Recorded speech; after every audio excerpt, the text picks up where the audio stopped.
Hello and welcome to the tutorial video on how to apply for CalFresh 2025. From here, you would search up UCSC EBT. There you will see this link that says CalFresh Basic Needs. You'd scroll down and press the Apply on your own. From here, you would create an account if you haven't already. You would put in the county that you live in, or you would put the county Santa Cruz, not the hometown, your first name, your last name, and your email.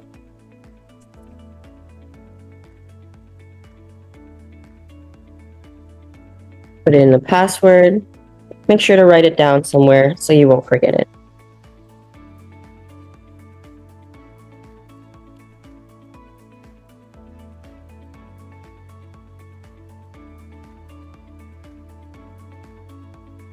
The next thing they will ask is to answer these security questions. And then after you're done answering these, you will be asked to verify your phone number and email, and you would press create an account. From there, you would log in using the information that you've inputted. Once you log in, you would be transported to the homepage of the Benefits Cal website, and there you'll have the application which says apply for benefits on the left side of the homepage. This is how it works. You'll fill out an application, which takes around 45 minutes, upload your documents, have your application reviewed, and have this interviewed, scheduled, usually in person or on the phone. This is how to navigate the website.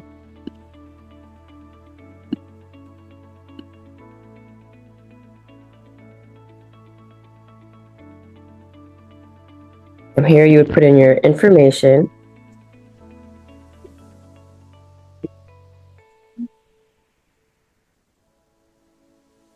And put in the address that you live in.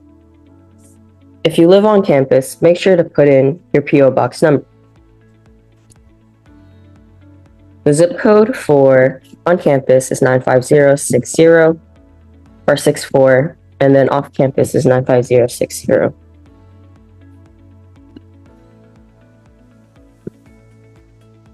If you want to receive your mail at your hometown or home address, you can press yes and put in that location. But if you want to just receive your mail based on the address that you inputted in Santa Cruz, you can press no. Put in your contact information and email and ask which one you would rather get contacted in. From here, you'd press CalFresh. Usually CalFresh applicants are eligible for other government programs, but usually it's just CalFresh. Even if you're living with roommates, we recommend that you apply just for yourself and not with your other roommates for more benefits.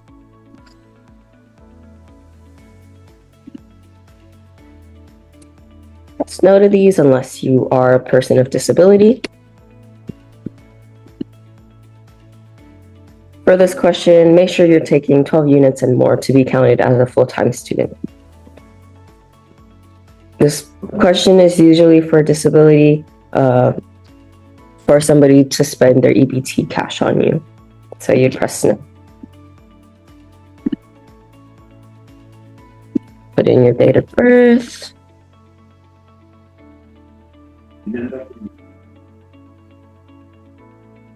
Even if you don't have a social security number, you're still able to apply with a green card. But we strongly urge people with social security to input their social security. And this is where you would put it. You can either put never married or single.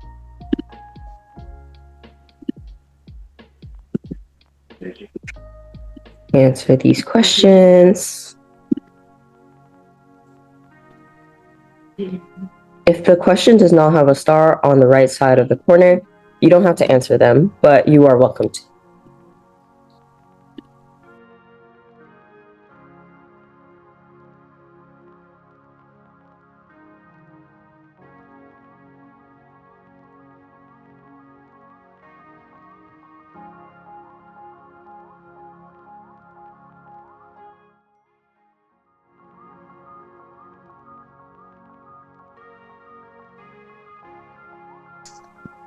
check mark. You would put in Santa Cruz,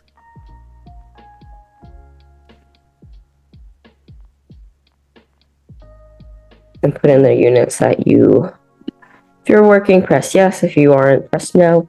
Average it out. Even if you have fluctuating hours, try to figure out what hours you normally work. This is what the eligibilities are, the most important part of the application. These are what determines whether or not you're eligible for CalFresh.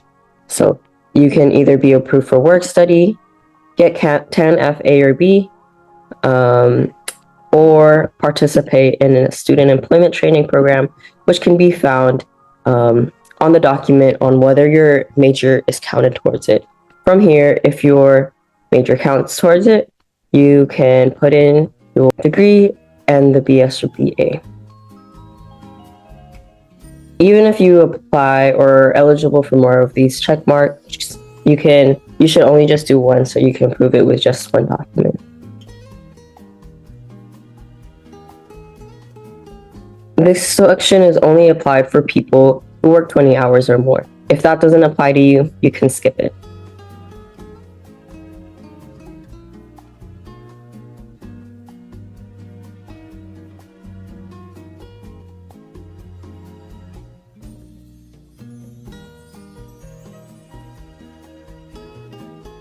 Next is income. If you have work study, that doesn't count as a job, so you would press no. If you do have a regular working job, press yes.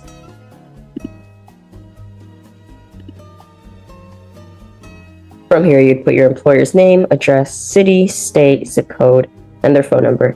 However, all of these are optional since it doesn't have the star code, so put in any information that you have. Put in how often you're paid, and the average hours per week. If this job is fluctuating, whether it continues or not, depending on the summer season, make sure to answer that based on that as well. If you receive financial aid or work study or gifts from your parents to pay for rent, make sure to press yes to this question. You would wait 1 second, it should load up, and select what applies to you. Most of the time, it's usually just financial aid.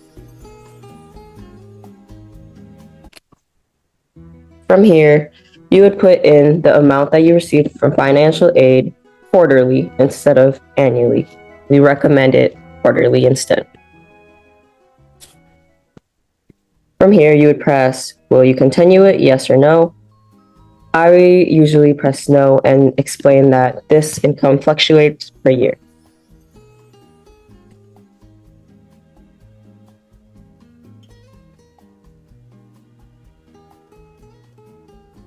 Select whatever applies to you, but most of the time it's usually none.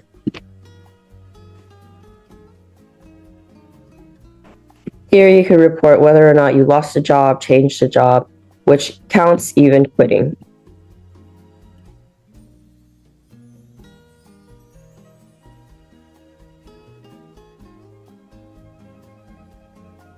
From here, you would put in your expenses, if you pay rent or not. If you live in an on-campus housing, you do not have to report rent since it's a part of your tuition.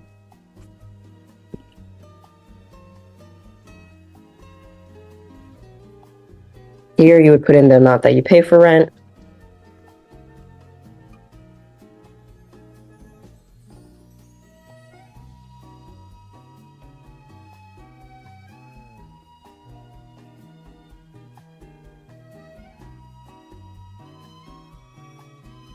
These are all the legal questions. Select whatever applies, but usually none of it applies to people.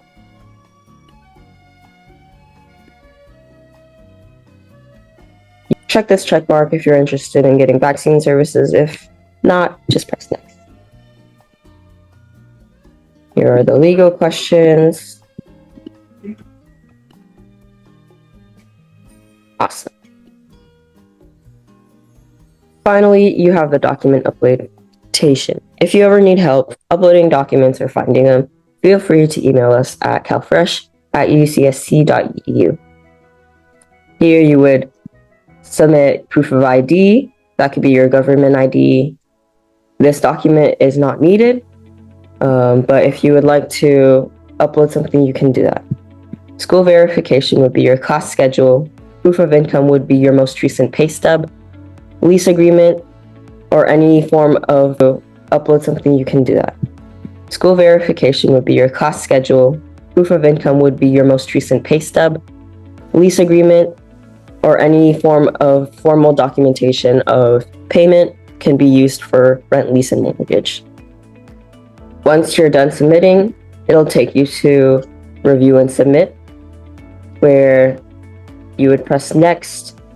On this question, if you have less than $150 or less on your checking and savings account, this will make you eligible for expedited services, which will process your application for 3 days, meaning you can get your EBT card faster than the normal process. But if you press this button, that would mean that you would upload all the necessary documents that you have within 2 hours. This question means whether or not your income is less than how much you're paying for it.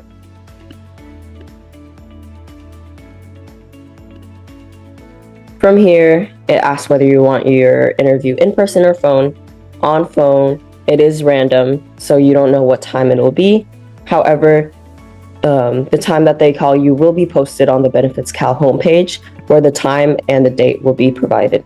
If you do in person, you can walk in at any time within the next week of applying to get your CalFresh interview done and get your EBT card right away if you are approved. Since I don't want to upload this document or this application, this is where I'll end. But from here on in, you will just sign the legal agreements, and that should be everything. Thank you for listening to the CalFresh application tutorial video.